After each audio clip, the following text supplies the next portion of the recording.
under the branches label, you'll see a list of all the branches you've added. From here, you can edit, delete, or add a branch.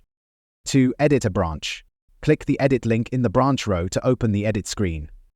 On this screen, you can change any details like the first name, password, or email. You can also resend the invite to the new email address.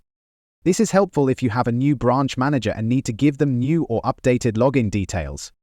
You can also change the QR code prefix on this page. The prefix is a 4-character mix of letters and numbers used in your custom QR code ID.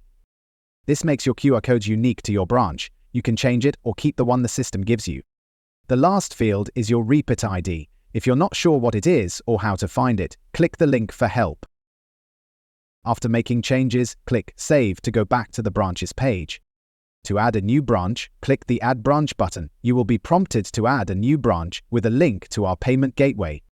At this point, you can set up the new branch so it appears on your dashboard.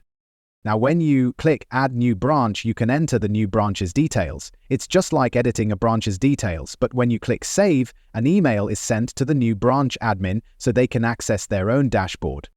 If you have questions, check our FAQs on the welcome page or use the live chat in the bottom right corner.